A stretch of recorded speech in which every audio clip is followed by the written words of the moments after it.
October 12, 1993. MTV Studios, New York City. Kurt Cobain had just finished filming Nirvana's appearance on MTV Unplugged when veteran music journalist Rebecca Martinez cornered him backstage for what was supposed to be a routine 5-minute interview. But the question she asked and Kurt's brutally honest response would become one of the most talked about moments in rock journalism history.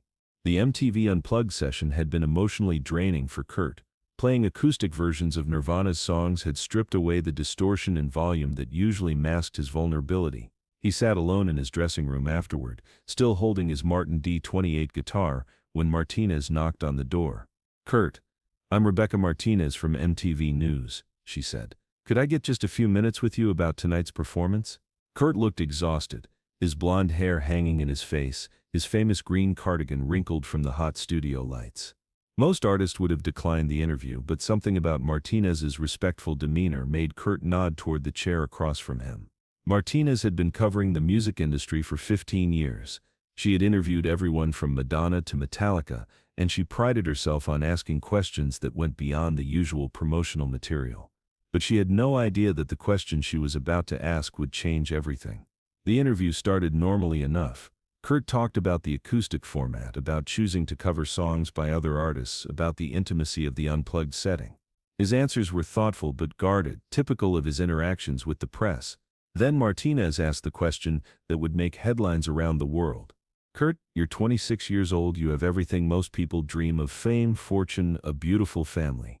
But in your music you sound like one of the unhappiest people alive. So I have to ask, if you could go back and never have formed Nirvana, never have become famous, would you do it?" The question hung in the air like smoke. Kurt stopped tuning his guitar and looked directly at Martinez. For a moment she thought he might end the interview. His blue eyes showed a mixture of surprise and something that looked like relief, as if someone had finally asked the question he had been waiting to answer. "Wow," Kurt said quietly. "Nobody's ever asked me that before." He was silent for nearly 30 seconds, staring at his hands on the guitar. Martinez later said those 30 seconds felt like an eternity, but she knew better than to break the silence. Finally, Kurt looked up, and what he said next would be quoted in newspapers and magazines for decades. "Yes," Kurt said, his voice barely above a whisper. "Yes, I would go back and never form the band. I would trade all of this, the money, the records, the fame, to be anonymous again. To be able to walk down the street without people staring at me, to not have every word I say analyzed and criticized." Martinez was stunned. She had expected Kurt to talk about the pressures of fame, maybe complain about media intrusion. She hadn't expected him to completely reject the life that had made him a global icon. But Kurt wasn't finished. "You know what I miss most," he continued, his voice growing stronger. "I miss being bad at things. I miss trying to write a song and having it suck and not having anyone care. Now everything I do is either genius or garbage, according to people who don't even know me. There's no middle ground, no room to just be human." Kurt stood up and walked to the small window in his dressing room, looking out at the New York City streets below. "I see people down there living normal lives, and I'm jealous of them," he said. "They can have a bad day without it becoming a magazine cover story. They can fight with their spouse without everyone assuming their marriage is falling apart. They can be imperfect without disappointing millions of people they've never met." Martinez realized she was witnessing something unprecedented, a major rock star completely dismantling the mythology of fame in real time.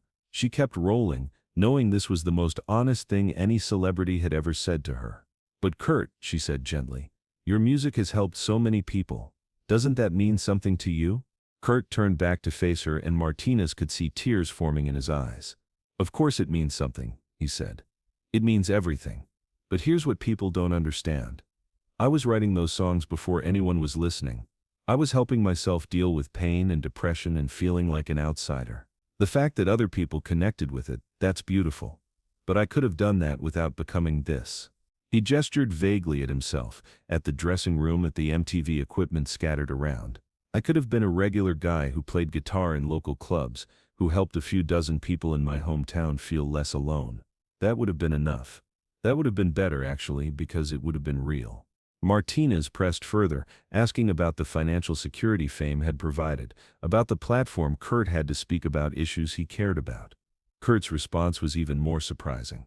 "The money is meaningless when you're too paranoid to enjoy it," he said.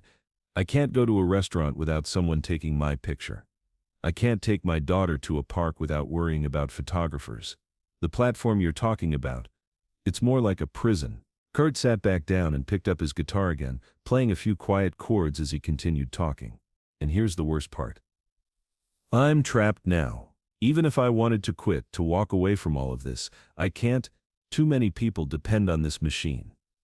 The band, the crew, the record label, even my family. Nirvana isn't just my band anymore.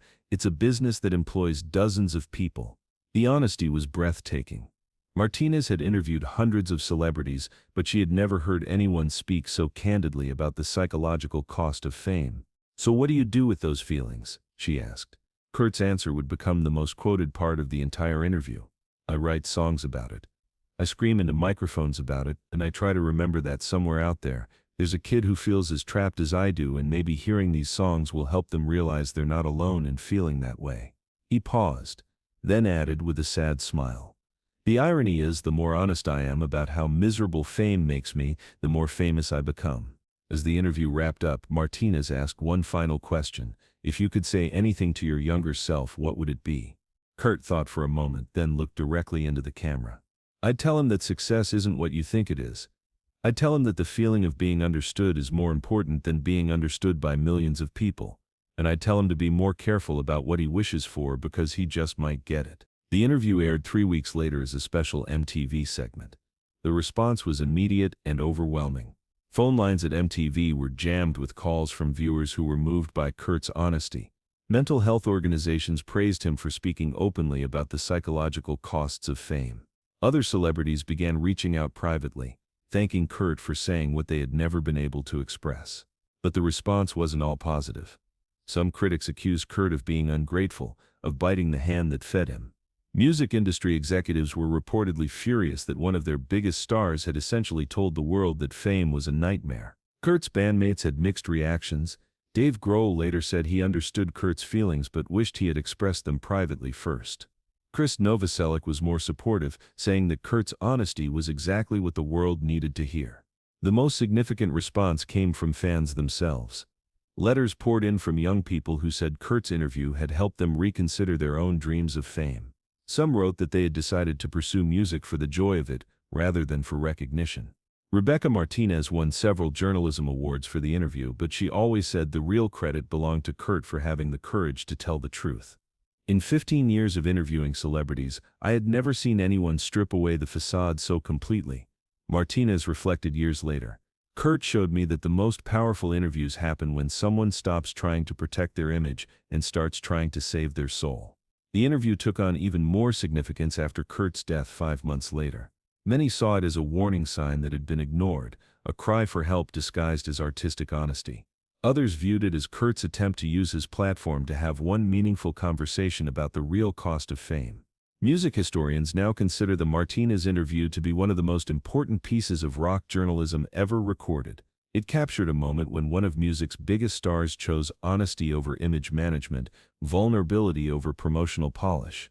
Kurt Cobain's answer to that Backstage question shocked the world because it revealed a truth that the entertainment industry rarely acknowledges: that fame can be a prison, that success can feel like failure, and that sometimes getting everything you thought you wanted can leave you with nothing you actually need.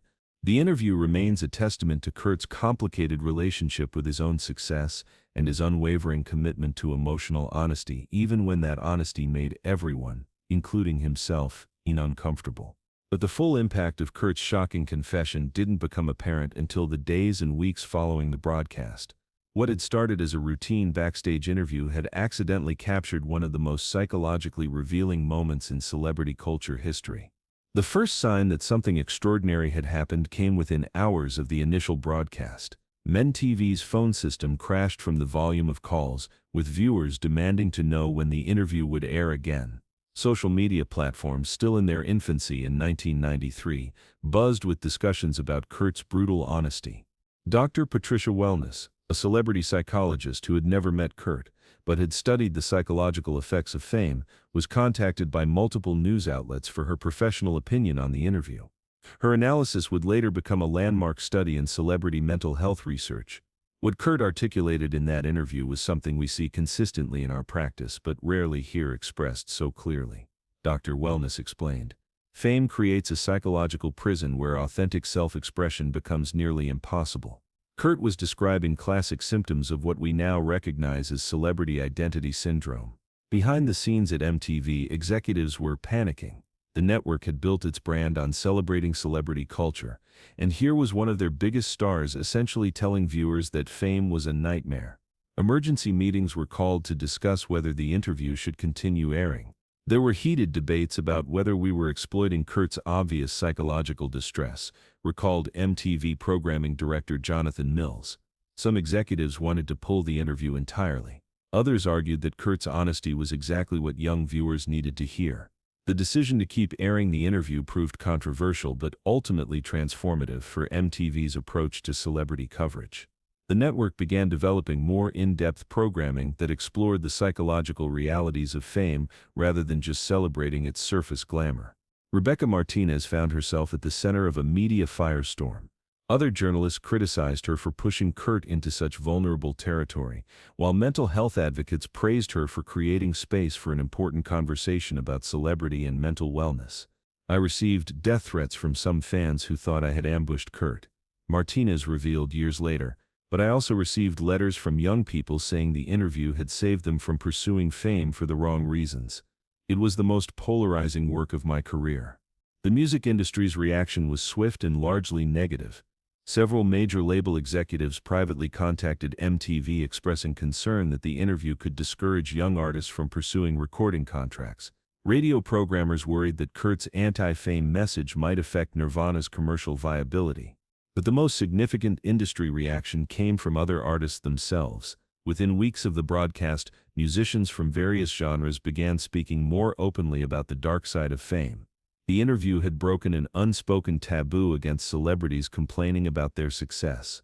Eddie Vedder from Pearl Jam was one of the first major artists to publicly support Kurt's honesty.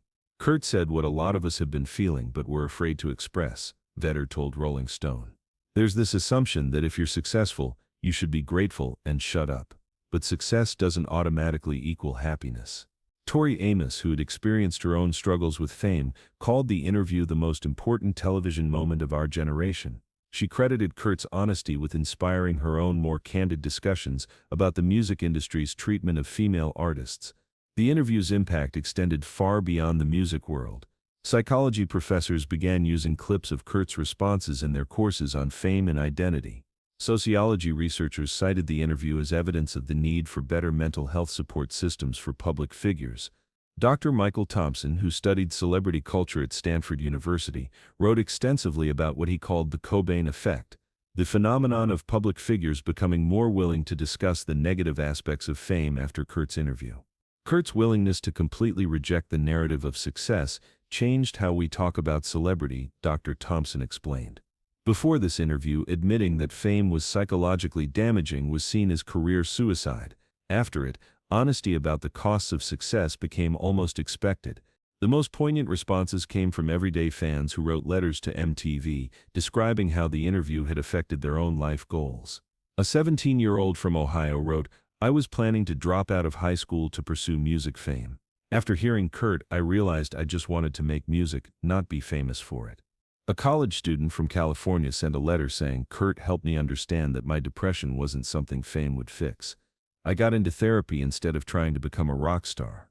These fan responses prompted MTV to create a special follow-up program featuring mental health professionals discussing the themes Kurt had raised. The program, titled Behind the Fame: The Real Cost of Celebrity, became one of MTV's most watched documentaries. Kurt himself was initially ambivalent about the attention his interview had generated.